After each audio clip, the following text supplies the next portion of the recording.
have a treat for you all today.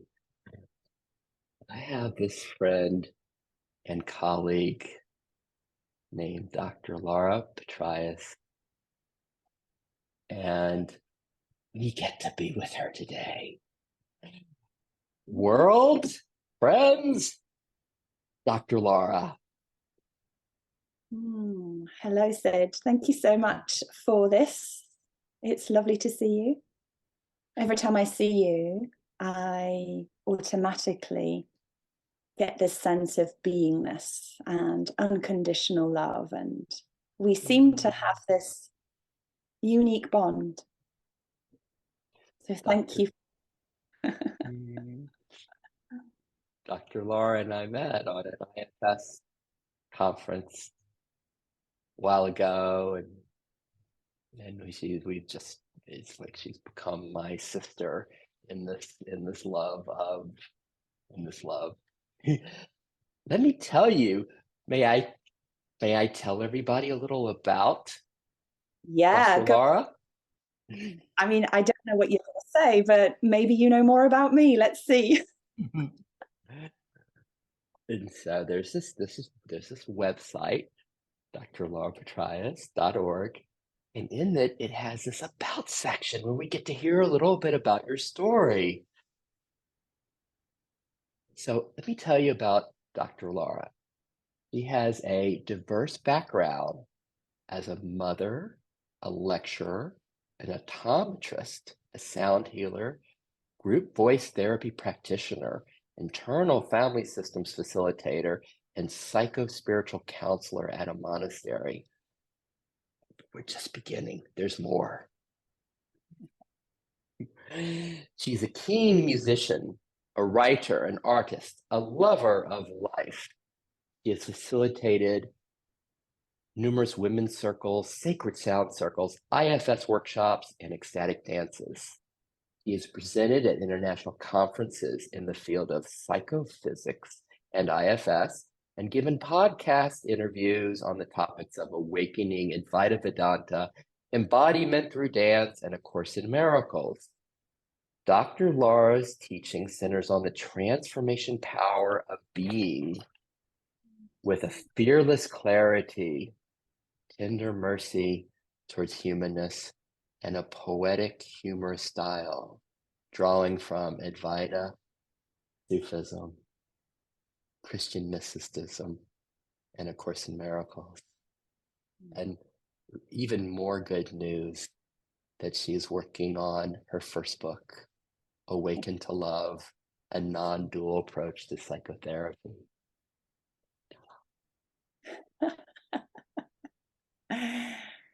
Yeah, there's a lot of words there, isn't there?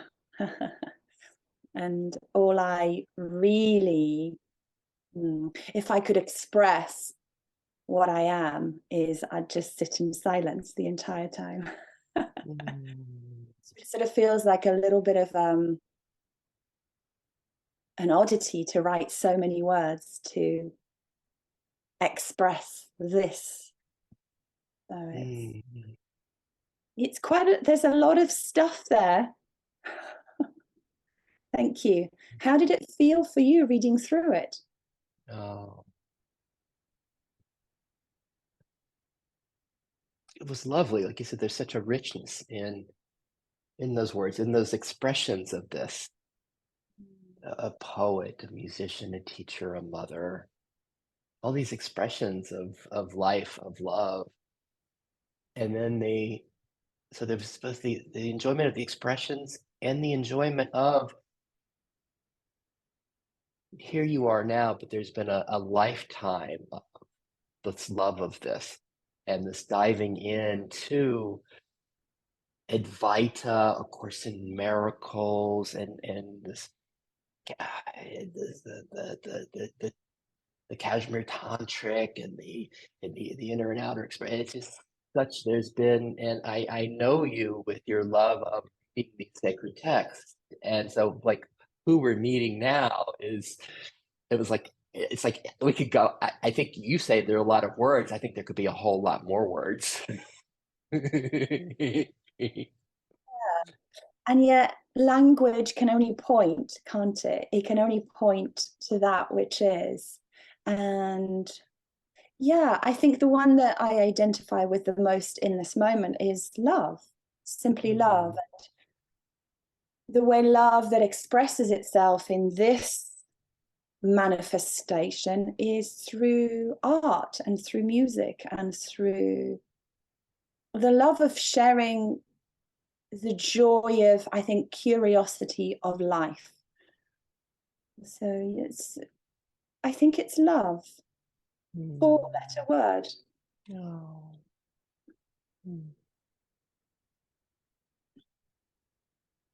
I read a quote from this friend about love when I was on your Facebook page. Yes. May I share that, and just as we open up in this exploration? Beautiful. Let's hear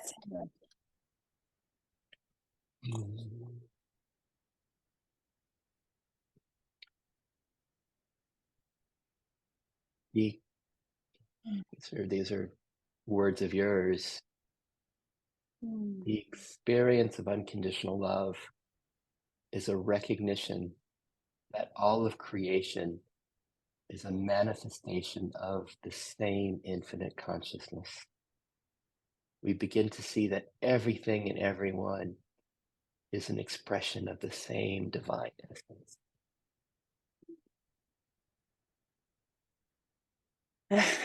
The word that catches me is innocence. And I think you shared with me so beautifully your three words, which I love. They're like my daily bread: beauty, perfection, and innocence. And I think sometimes there could be a part that would feel a little bit that these are maybe too lofty concepts, that maybe these are too, that we're not worthy of such labels. And yet I cannot see how we're not all of those things. So there's that two sides of a coin, where one side is, in order to be perfect, I need to be X, Y, and Z. In order to be innocent, I need to be X, Y, and Z. And there's a whole bunch of rules that we have in the world of forms about what all of that means. And when you strip all of that away, you simply realize that you cannot not be that. That's the basis from which all life.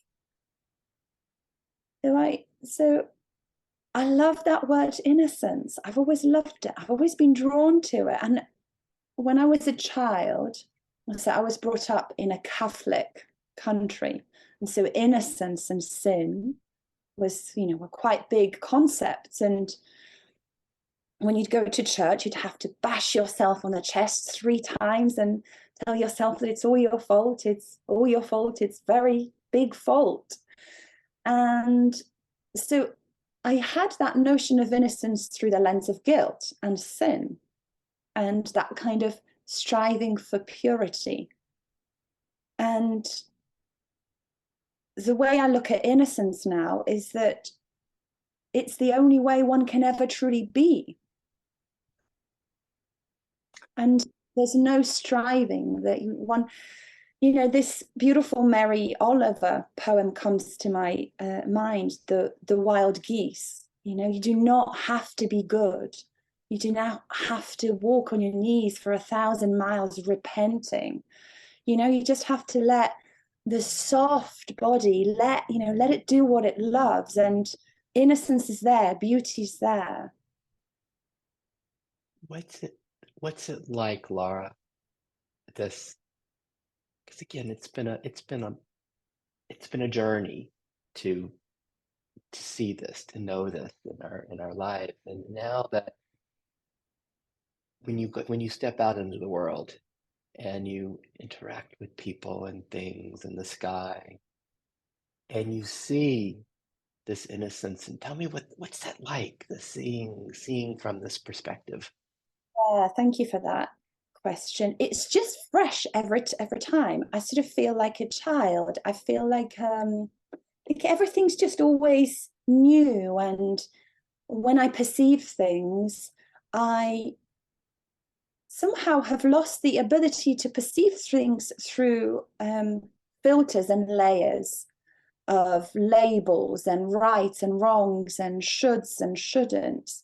And so when I perceive things, it's sort of just fresh every time. And I think we spoke earlier about this. When I look at clouds, I'm like, wow, God, I just don't know anything about clouds. And of course, that Joni Mitchell lyric comes into my mind. I just don't know clouds at all. Tell me about clouds. So it's almost like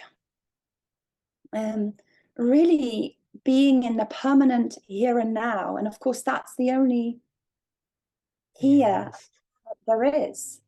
Yes. So it's fresh, it's beautiful, and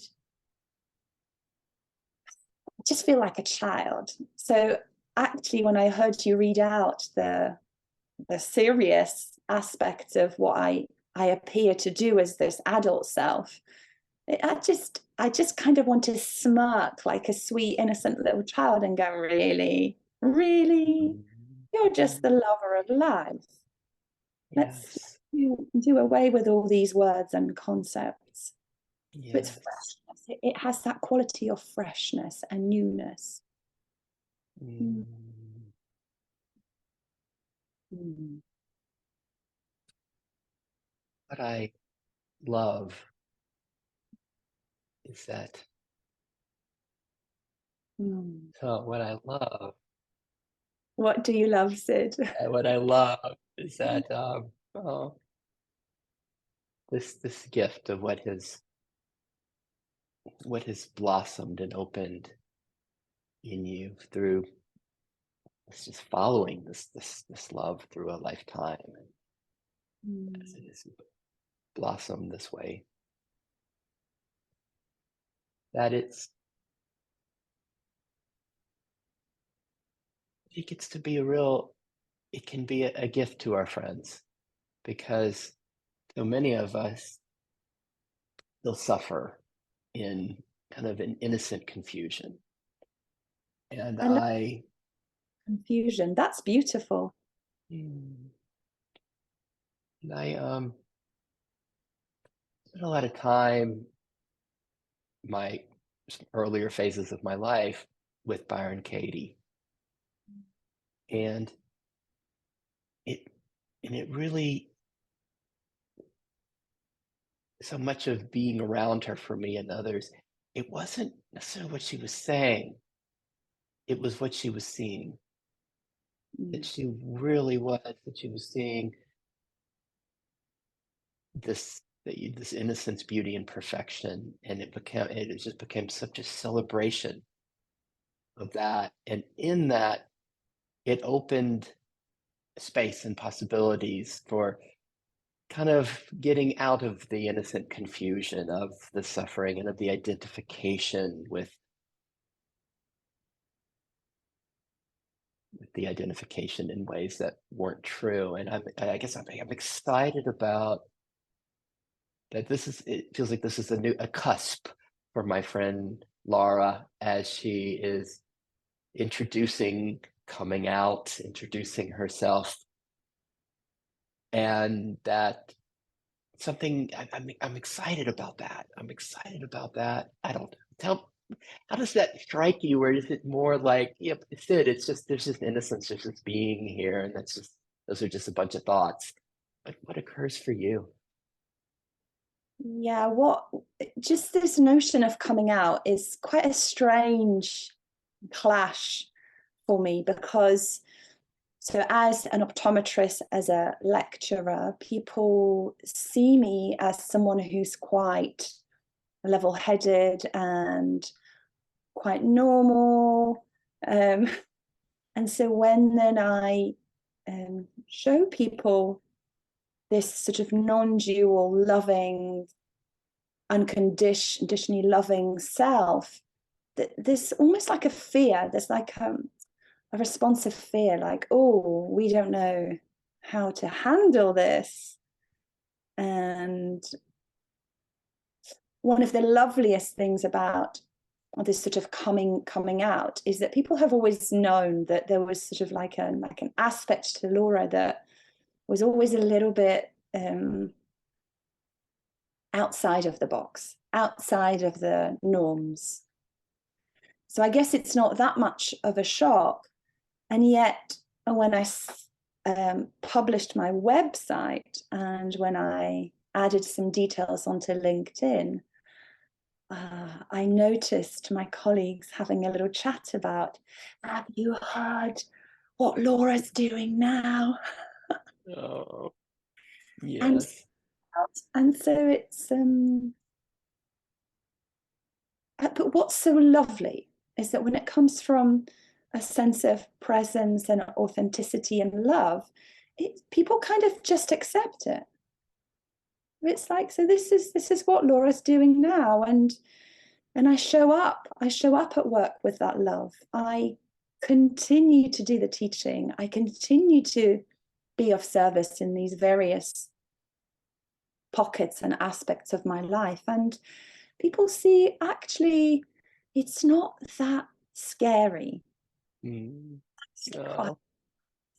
She's actually quite loving. I have a question. Yeah. I have a question about when this. I guess it's just coming out in the seeing this innocence and beauty and the celebration of your word love, celebration of it's just love, it's love, the celebration of that. And then there was the suffering, the innocent confusion. What is that? How do you contextualize? How do you make sense of that in the midst of this love?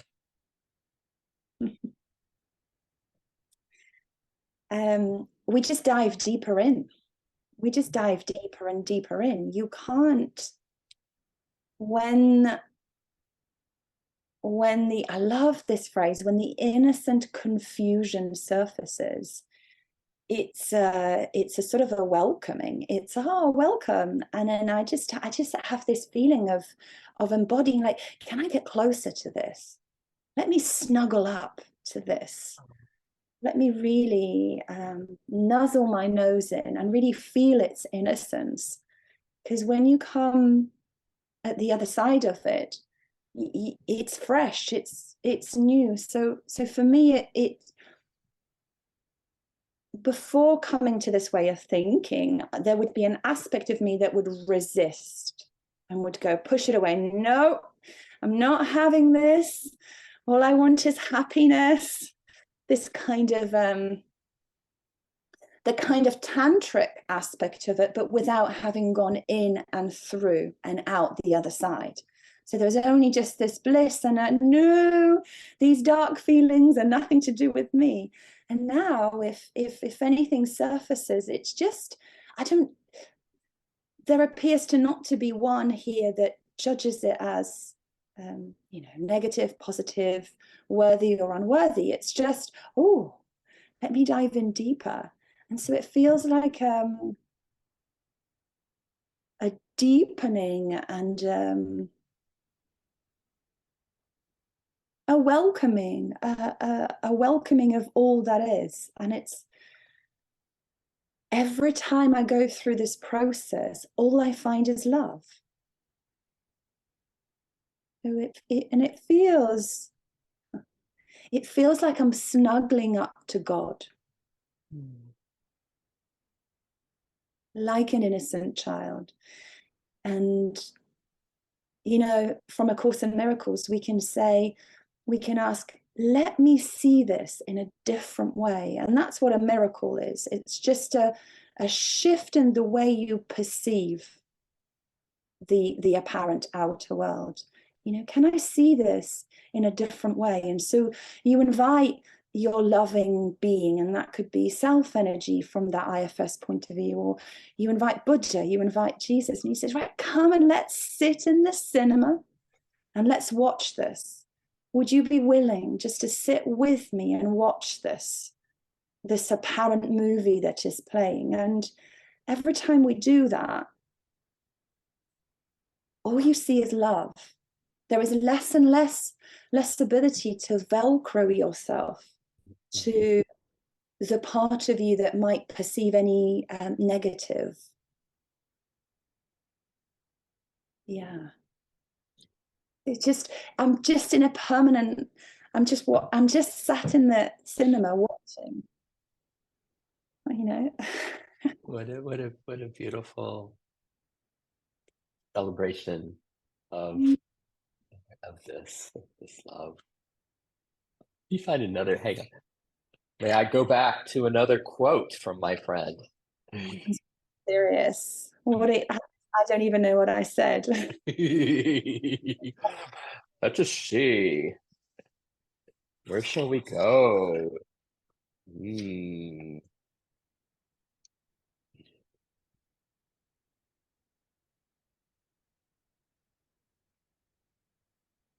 Oh, how about this? Oh yeah. How about this? Oh, just like a butter alighting on a flower. Let your attention gently rest on the experience of seeing rather than the object seen. Then you will realize your presence everywhere, woven into the fabric of all that appears before you.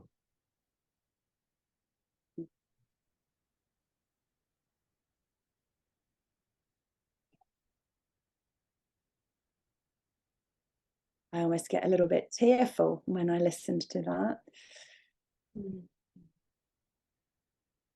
That one comes from my love of nature. You know, there's a sense of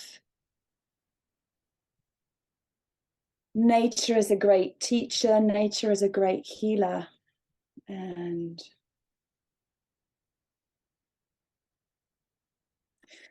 this sense of when we watch nature, nature doesn't hurry.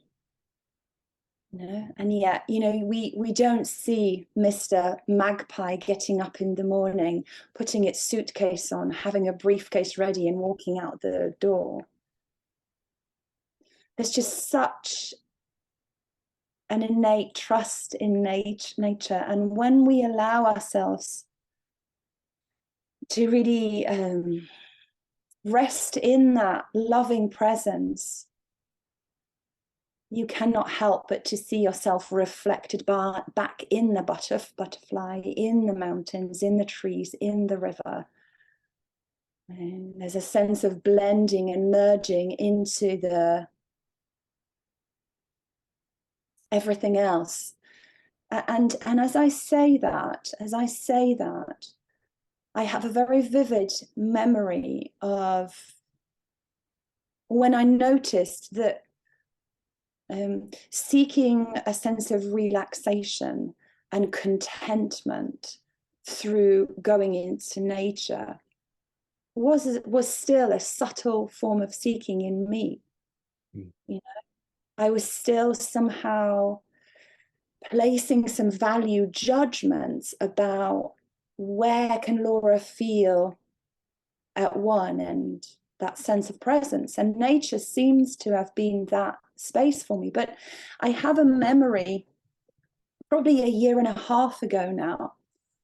I was in the car on the motorway and my friend was driving, and I looked to the left and there was this sort of row of shops and shopping malls and McDonald's, and I just felt a sense of bliss. I looked at it and I could not see a difference in between that scene and a row of oaks. And that's when I knew, it's just all one. And everything is perfect. Everything is beautiful. Everything is innocence. So nature has such a special, I do love nature, and yet I cannot now tell difference in between, in terms of how I feel when I look at a shopping mall and when I look at a park. It's the same. But and having said that, when I listened back to that quote, there was still a part of me that felt rather tearful at the image, the softness, the innocence of this butterfly. This aware presence landing like a gentle blanket, covering everything in beauty, perfection, innocence, love. And every time it has that ability to grab me and to take me and go, yeah, that's it. That's who we are. That is it. This is why I'm here. This is why you are here. This is why we're talking. Thank you. Oh my. Beautiful. It's so nice, Laura.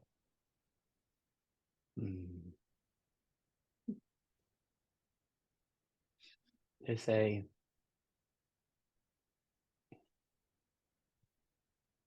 for our friends that kind of still alternate of kind of like what you were describing, in the sense of it used to be going to nature for this, the butterfly, and then there was the McDonald's in contrast to that. And for many of us, there's still a sense of contrast there. And you wrote about it in an excerpt that I was able to read from your coming book, which, by the way, I'm so glad you're writing a book. This is going to be, it's going to be such fun and a celebration. And I'm so curious as this expression comes through you to enjoy it. There's this, you did an excerpt on the individual as the seeker of truth, and that which is the truth lover. And I'm wondering, can I kind of read a few lines from that, and then how would that be? Yeah, let's see. Because I guess as everyone we can all relate to this. We can all relate to this either currently or from our past. Yeah, and when there's a lot of people who are seeking in itself is innocent, right? When we seek, it's as though we're chasing our own tail and we're going, where am I? Where is this love, peace, and innocence? Let me look for it. Oh, wait, no, and the peace and innocence taps you and says, no, it's here. It's right here. And you're like, no, I can't see it. Let me look for it. And I just love it because all of it. But yeah, let's listen to this, shall we? Yay.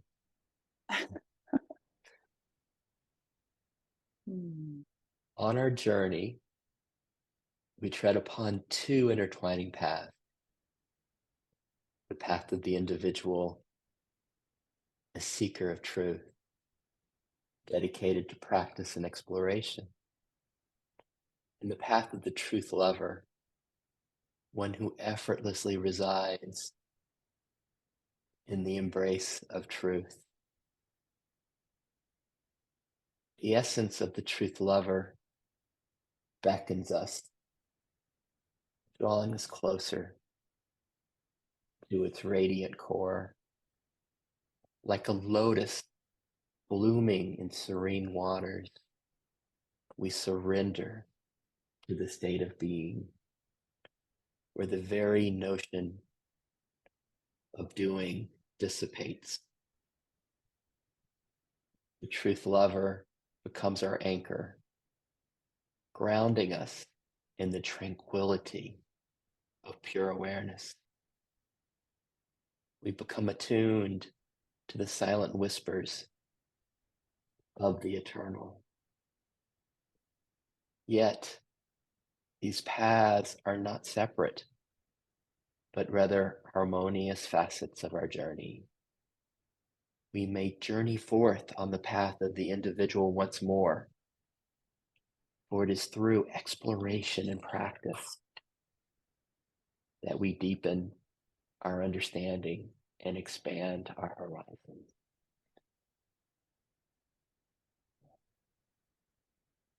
Mm.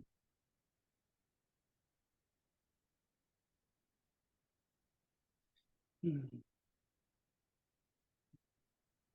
Yes, what comes to me is that the seeker is the lover, and the lover is the seeker. There's no actual separation in between the two. And yet, and yet, in order apparently to see one in contrast to the other, we may need to do that inward journey. You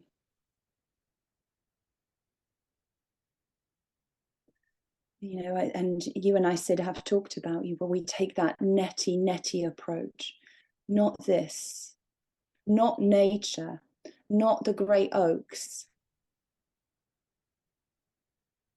not the ecstatic dance, not the natural medicines.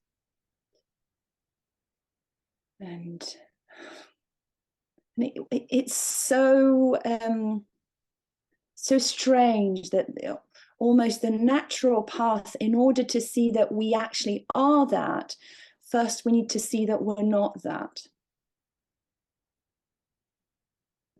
Because I feel that certainly I've seen in these neo-tantric groups is that if we bypass the stage of discerning of what one is not,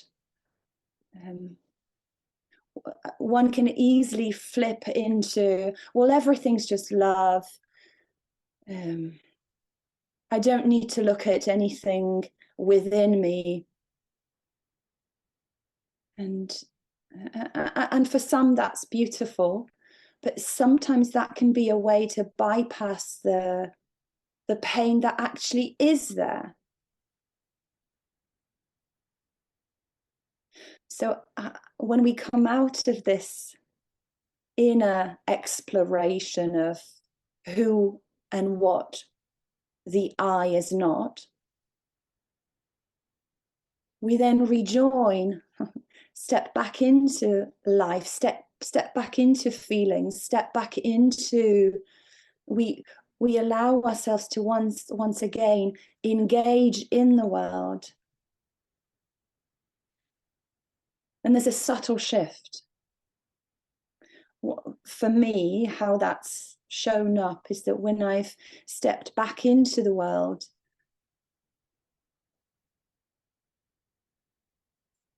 I've noticed a shiftless shift where I recognize that I'm neither this and I'm all of it.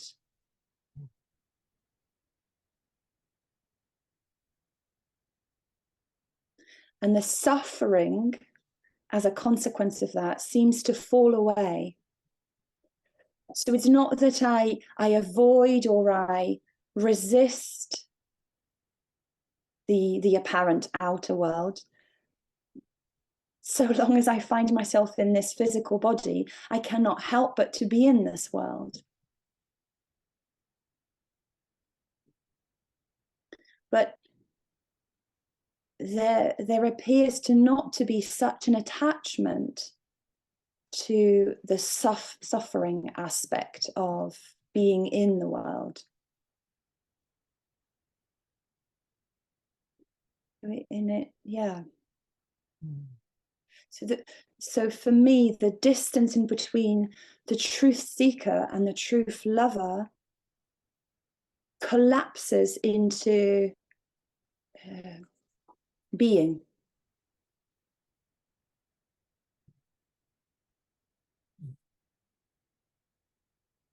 Yeah.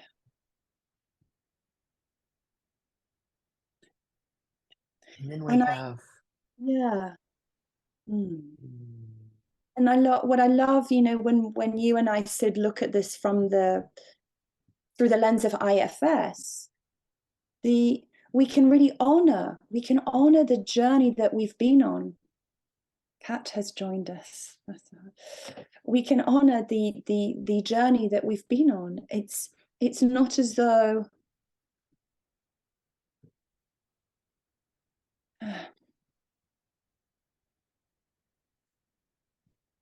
we see that we've always been that we've always that these parts of us that was so attached to sorrow and to pain and to grief, that indeed they've always been bathed, and I'm going to borrow your phrase here, in the personal hot tub of unconditional love. But that's always been the truth of you. And so and when I'm talking to you, I have this lovely image of when we knock on the door for help, and that could be, you know, whomever we ask for help, and we sort of lay down our baggage, and initially that higher being or the guru or the teacher or Jesus, they help us to carry this baggage, these parts of us that are really attached to pain. And eventually we get handed back this apparent baggage. But when it gets handed back, we see that there's nothing there. There's just nothing there. We see that all there is and all there always was love. And so it doesn't feel like a burden. So with this as our friends meet with Laura, or they come to a workshop, or they come to a dance party of Laura's, or they come to an art expression, or they come to a music kirtan sing along, and as they come with the sorrow, pain, and grief that is very real, just to keep this very real, and as they come with that, but let's clarify what is real. The experience, the felt sensation is real. However, the thinking, the mind tends to abstract away from that and make up its own version of what's going on. So the sensation of what one might call pain is real. But there is a choice in how it is perceived through the filtering, through the layers of the mind.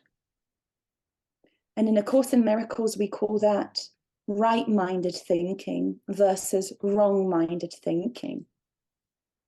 I'm not so much attached to the labels right or wrong. It's just how it's called in this text.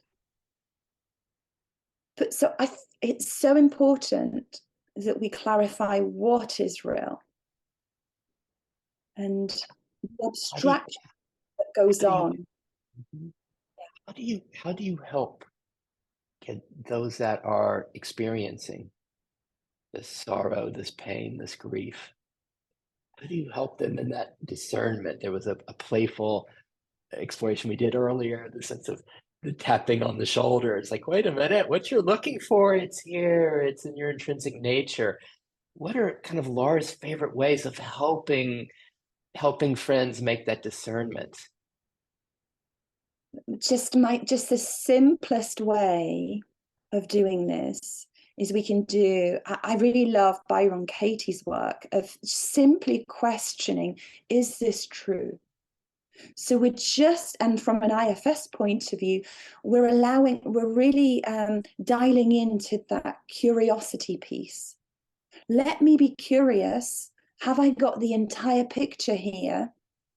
Or is there something else that I'm missing?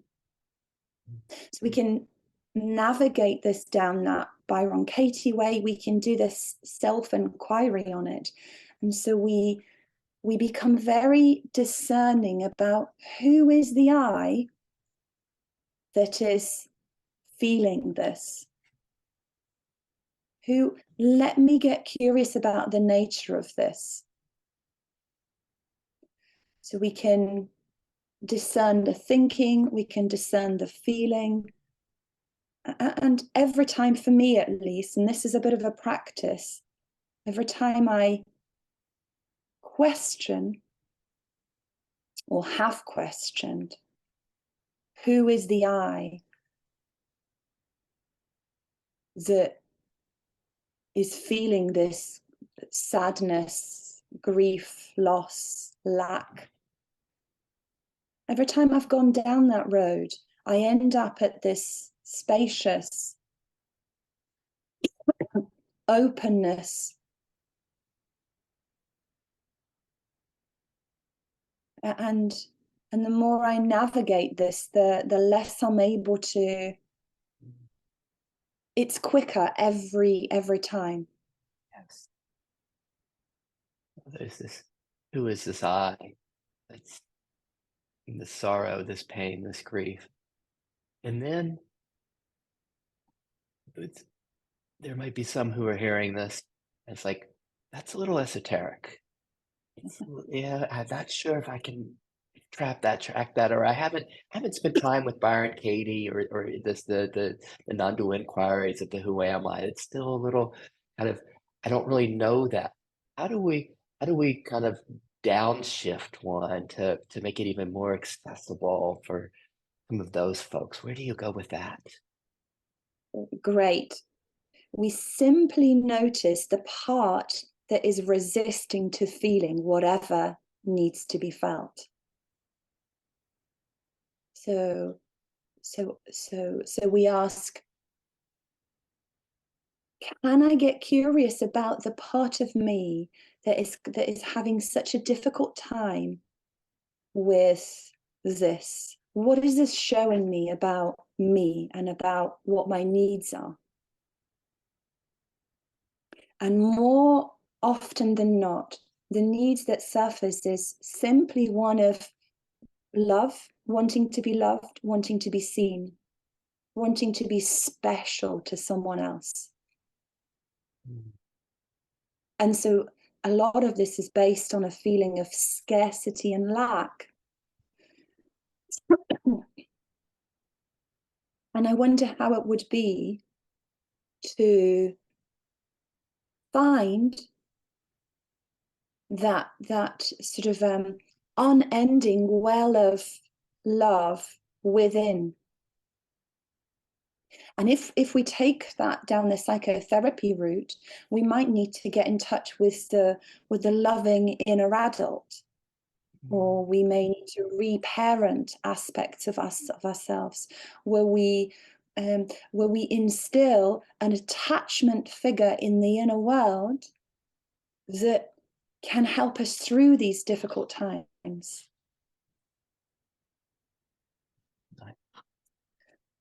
So that's much less sort of esoteric. It's much more heading down that reprogramming the sort of neural network. So we're still questioning, is it true? By the way, Byron Katie's work isn't too dissimilar to CBT, which within the NHS is one of the most recognized ways of dealing with phobias and anxiety. And it's simply CBT. We simply question the thinking. So what I'm finding with this work over these decades of delving down the psychotherapeutic realm and down the more esoteric, as you call it, we're all singing from the same hymn sheet. But I think for our friends who kind of do, and let's be careful for those of us who have any spiritual trauma. So anyone who might hear the word God or Jesus or higher self or beingness or unconditional love, that already might be a source of pain in itself. So then we can take it down that more grounded path of, well, okay, how would it feel to instill an attachment figure within that you can go to? So you have a team, you have an inner team of helpers. And this is the same thing as with that esoteric realm. We need to keep practicing, we need to keep revisiting this inner team. Just like when we inquire to the nature of I, it isn't a one-off. It isn't a, oh well, I've done it once, that was lovely, I feel so much better now, done. You know, we need to continue and be willing to continue to do this work. But every time, what's really beautiful about it, every time, just like with running, just like with weight training, every time we do a little bit, you find it's easier the next time.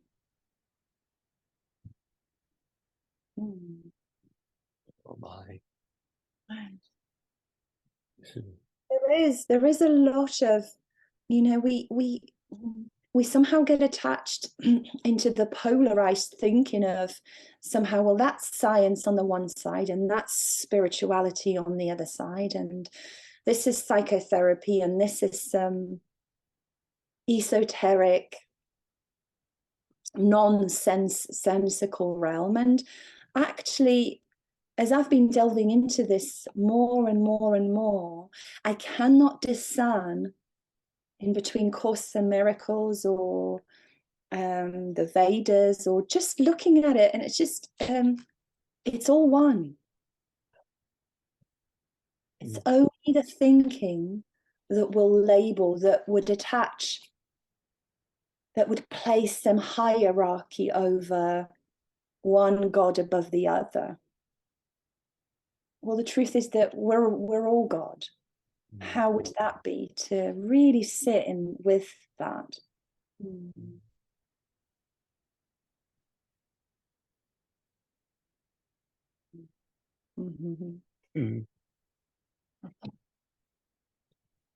That seems the playfulness in you, the way it moves in the innocence and this love, the way this love moves in expression, in this, the depth and this breadth of what you just shared, as far as, well, what do we do with this? How do we, when we have this pain, this sorrow, this grief? And that's really fun, especially when as you and I collaborate, and as I get to just enjoy this expression through Laura, is all the different ways this moves through, and especially when you're gathering with friends in this.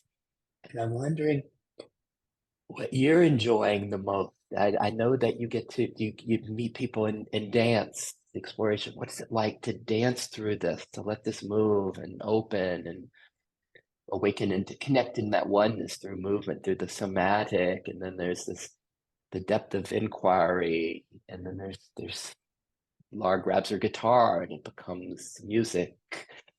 What's most fun or alive? Tell us about your enjoyment of how this is moving with you as you're supporting our friends in in this celebration, in this clear scene. More and more, Sid, the silence. More and more. That's such an unending source of love. And when I was integrating all of these different parts that were so attached to grief and pain, silence felt like something scary.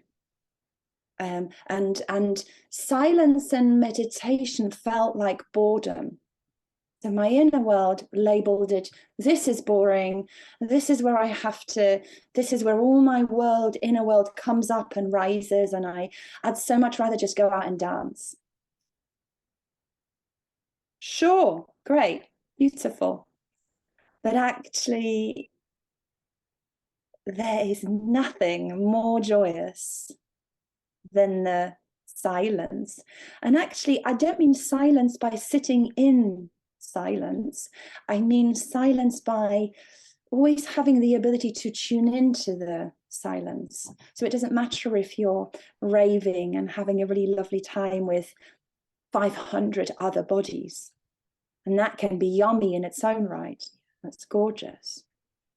But you still have access to that silence, that beautiful silence where everything rises up from, out of. I was leading, there's an aspect of Laura that really enjoys poetic expression, really enjoys sharing my inner world. And so at the end of the dances that I do, and I do a lovely sound healing session, and at the end of that, there's always some calling within me, or there has been historically, to share a poem, to share something.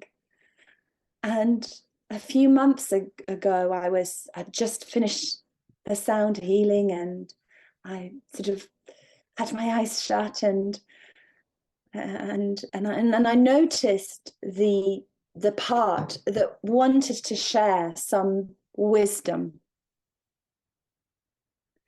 and just this beautiful wash of silence came over me,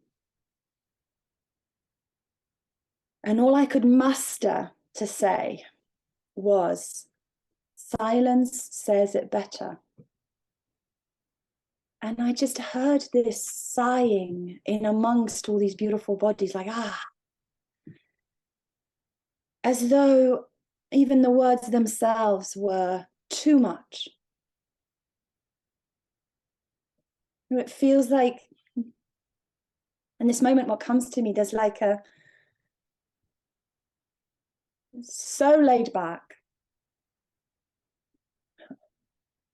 that even too lazy to make words. So that's where the joy is. That's where the joy is. I mean, if the words come, if the music comes, beautiful. And yet within that, there's always the beingness quality to it. Thing that I am excited about, because I know that in my journey, one of the most wonderful things was I go to these conferences online and I get introduced to all of these not kind of friends who love this and who speak about this. And then I would just go on their website. It's like, oh, wow, I can connect with them via Zoom. And it was the most incredible thing because for the first, I don't know, many, many years, 15 years of this, I would, work 6 months of the year. And then for 6 months, I would go someplace in the world to be around this and to try. And then it was like, then it, thanks to Zoom and this wonderful internet, it was like everything just came into my living room. And in my journey, in my life, if there were periods where I would be 3 times a week, I would be with different friends that were, and I would, and I love it. So many of them made it very accessible, and it wasn't like $500 to spend an hour with someone. I mean, it was very accessible, and so there's an enthusiasm in sharing this precious friendship that I have with you and you with our friends. And that anyone who that if there would be value in spending an hour with my friend Laura that you've made this. And, and it's also, there's the cusp that I think a year from now, it won't be so easy. But right now, as far as Laura, there's an accessibility for spending time with my friend Laura and getting support, because I think, like you, Laura, there's wanting anyone who's looking for support to have support, anyone that where there's still suffering, where there's still that innocent confusion, to be able to get support in whatever way works best for them. And maybe there's a resonance with Laura. If not, we have these hundreds of other friends that have, it's just whatever style works for you. And as you can tell from my face, I am such a fan of my friend Laura, and I am so thrilled that thrilled that you're making yourself available to be with people. And let me just say this before we go on, just for ease. When you look on the Zoom and you see Dr. Laura Patryas, and all you have to do is add a .org to that, and then there's her website, and there's an ease of contacting her, and we'll find, like, right now also, I was kind of shocked by how easy it is to access you and how you're making it so kind of financially accessible if someone wants to get on a Zoom with you. And I just want to say that loveliness pours out of you, Sid. Loveliness just so effortlessly pours out of you. Thank you. Thank you for being a lovely mirror. But what really came to me as I heard you talking is that healing is free. Healing is free. The I that is the truth of your being is free. And all these teachings, all these teachers that we've talked about, and all these various ways of navigating the inner and outer world, it's all there. YouTube has it covered.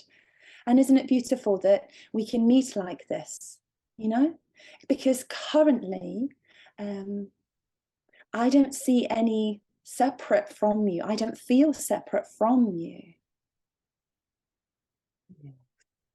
And it's beautiful, Sid, because I can recently, how I've been making love, and I think I've shared this with you previously, is by sharing the intellect, is by sharing the love, is by sharing the I that is your I. And that is free, or at least it feels to be free. I accept there's a certain amount of privilege to be able to afford electricity and some kind of a device to be able to go on the internet with. So just in this moment, I want to say how grateful I am for that. Yeah. And at the same time, largely the information has existed ever since the now that was then, that is the same now that is now, right? Yes. There's nothing, there doesn't appear to be any special technology, any special recognizing the true nature of our being isn't some marvelous fancy new gadget that we can show off and finally be happy with. Yeah. Makes me think of the Jedi wand, waving around this fantastic new thing that one has found. It's as ordinary and plain as rain. I need to clarify. I need to correct something, because Yes. I need correction. It's this. It's the free flow of this. It's the overflowing of this. that expresses itself. That is what my experience is of this. And I love how you say it is all free and there's nothing new here. We could just $2,500 that 2,500 years ago in the Vedas, and it's just in all of our it's all everything is, and it's all available for free on YouTube. That's what's so it's and it's also, and so strange even talking about the money part. It felt off in this, in that it was just like that there just be any sense of lack in this, because the real sense of it is overflowing. And I guess there was enthusiasm. I guess it was more an innocence here when I saw that, wow, less than $100 that they could be get hang out with Laura, and it's just, there was something that was just loving that. And I don't, in no way do I want this to seem like an infomercial, because we're not selling anything. We're celebrating this. It is a celebration of what we are. And for me, it's an excitement of celebrating this, that you are, and that this is all free. This video is free, and all, and most of Laura's stuff is free. Who she is free, and then she's putting things on the web. And it's just, I don't, you can feel the sense of off here, the any sense of lack that might have come into this. Laura, what are you hearing? I don't seem to resonate with a sense of lack. How I love your dance. I love your joyful dance. Mm. There is a part that occasionally hunkers for a simple way of being, where we go back to that sort of tribal way of functioning as one organism, where we're not so alone in our two up, two down houses with these burdens that are weighing us down. I really want to open those doors, let in the air, let in all this loving energy, and really spread it throughout the entire world into everyone who needs it. And that's so there's an aspect of me that there is an aspect of me that definitely wants to share it. And this is going back again. I was at an ecstatic dance that I was leading a few weeks ago, and a friend of mine came up to me and says, Laura, how is this for you? And I said, it's beautiful. It's beautiful. And he says, please tell me that it's possible to be happy all the time. Please tell me. He really wanted to know. I just smiled at him and said, yes, it's perfectly possible to be happy the whole time. And I don't want, a part of me doesn't want this to seem like some kind of magical thinking, like some kind of unattainable thing. Or if I crawl on my knees for 1,000 miles, maybe then I'm worthy of happiness.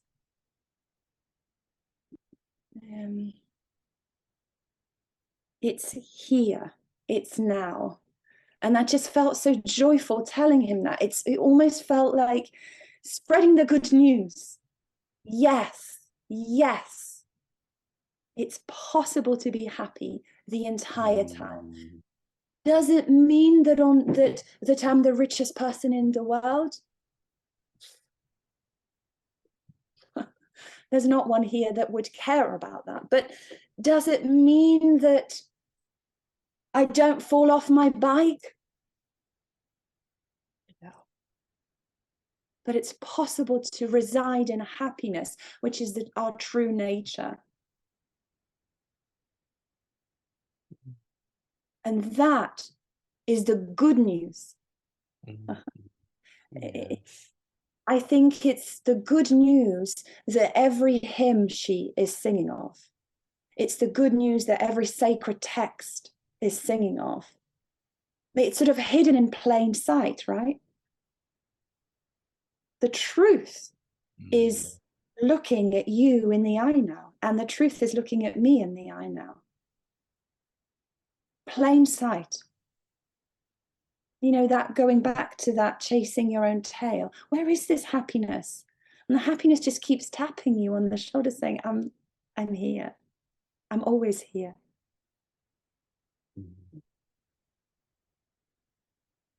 So there's a kind of service. There's a kind of service that I think one gets called to.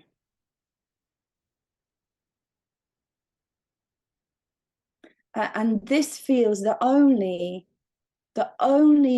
helpful tool of the talking, of the writing.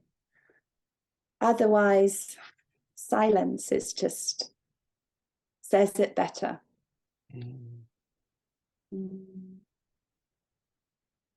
Yes, so lovely.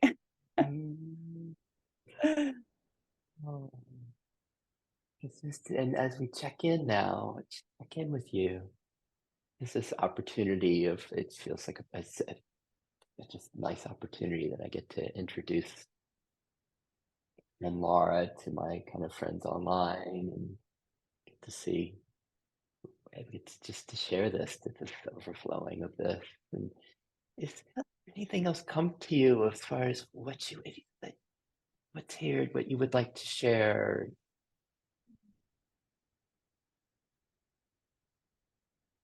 It is the good news. The good news is it's very real. It's our birthright.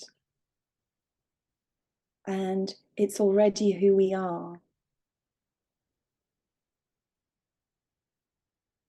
It doesn't need seeking for, doesn't need knocking on the door.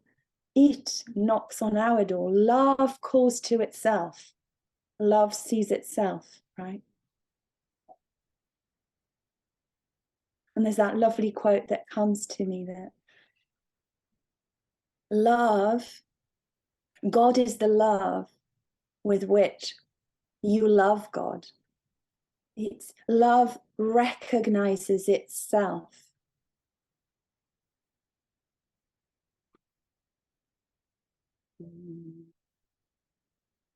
You don't find it. You're not lost property.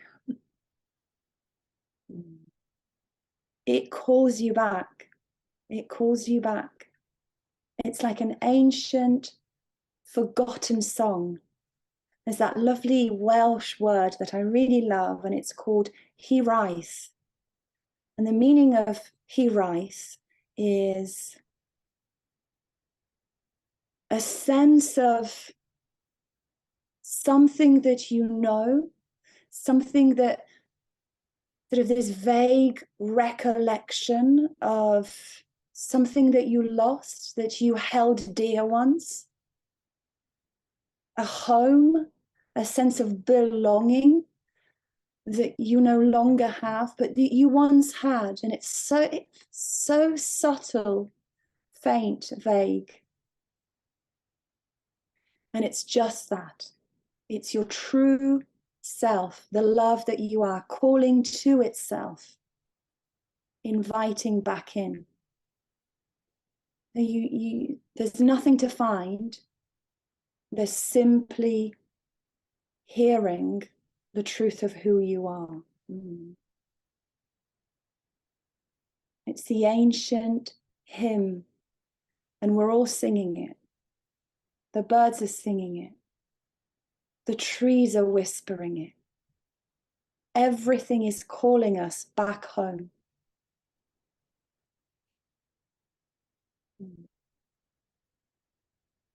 And we're home.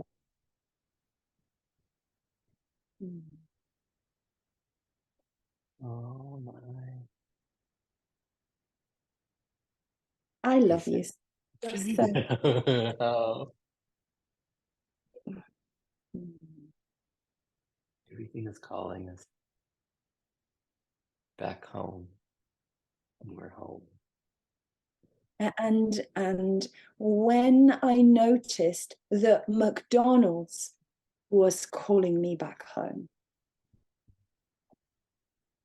then I knew that nothing, that when you cannot discern one thing is more sacred than another, that's when you know you are home. Everything is blended into a sort of a uniform backdrop of beauty, perfection, and innocence. McDonald's calling you home. And so I want to ask you, Sid, what is your something that may be felt through some parts as unsacred? What is that one thing that is indeed sacred that's calling you back home? What is that thing for you?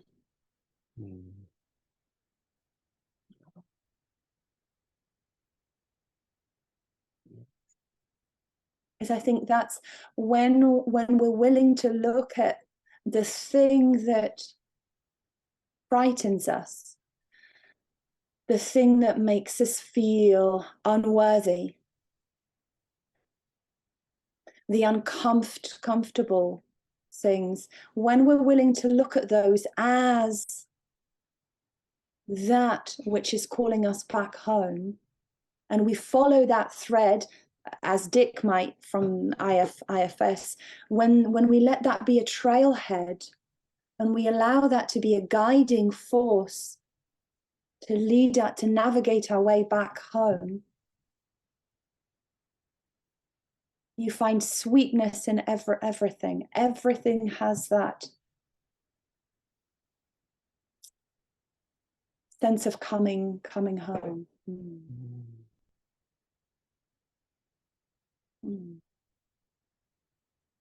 And here we are, and it's like I know that there's at some point we move towards closure. We close our this exquisite time together, and I don't know how to do it. Well, there's a very practical note. I do have to pick up my daughter at some point in time, within the next sort of five minutes. Yeah. So how would it feel to have 5 minutes to give ourselves a very definite time? Nice. And I just love the calling of the McDonald's speaking to us and seeing the beauty, innocence, and perfection there, and sense of yes. And we just like we might be there. That might be what you just shared might be this beautiful, graceful closure of this play we've done today in our conversation, our exploration, our celebration.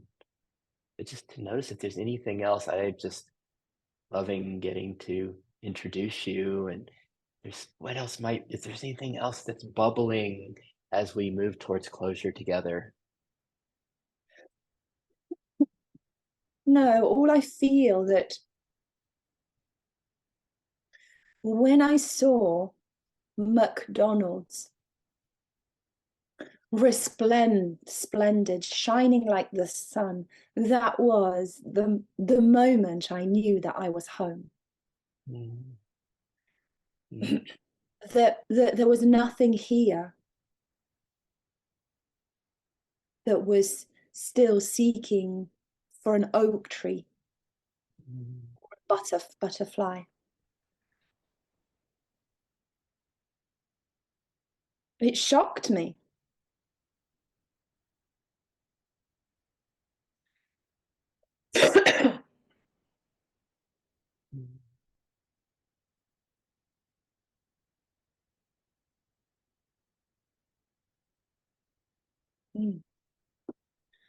Because in Laura there was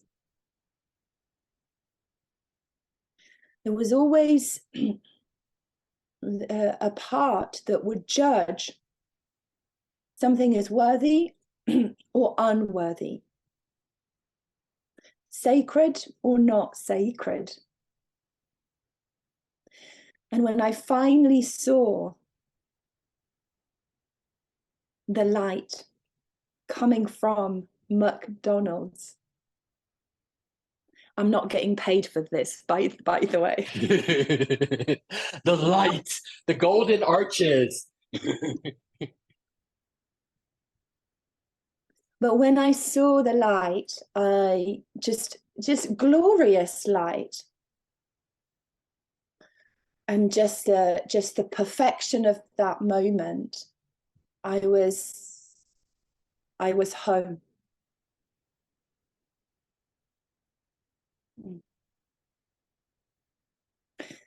And so my invitation to anyone who may or may not listen to this is, what is your kryptonite? What is that one place of resistance? What's that one place of deep suffering, deep pain? Because one day you might go back to that and see it as nothing but pure innocence, beauty, and love and light. Yeah.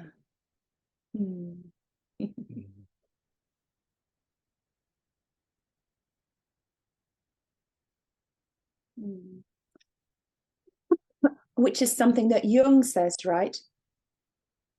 Carl Jung, when we take it down that psychoanalytic route, Carl Jung says that 90% of the shadow is gold.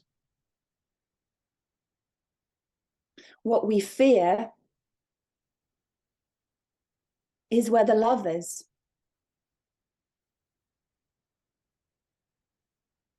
So whatever the kryptonite is, wherever we're still velcroing ourselves to a sense of judgment, that's where we start the work. That's where we start to dig for the gold. And by digging, I simply mean that we turn deeper in, we go deeper, further in. I received a phone call a few years ago from a lady, and her name is Maureen. And I just couldn't help but to laugh to myself, because I love the playful I love the Leela of life.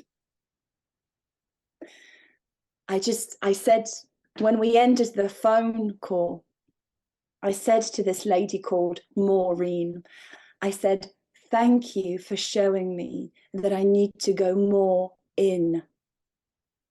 And it just landed, just dropped so beautifully for me. More in, only to be more out.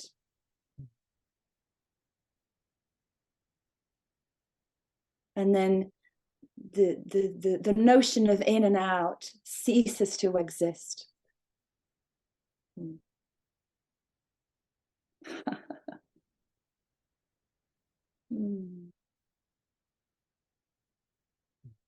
She said.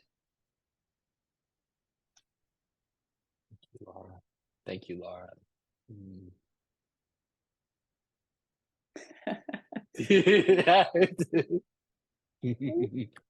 Big hug.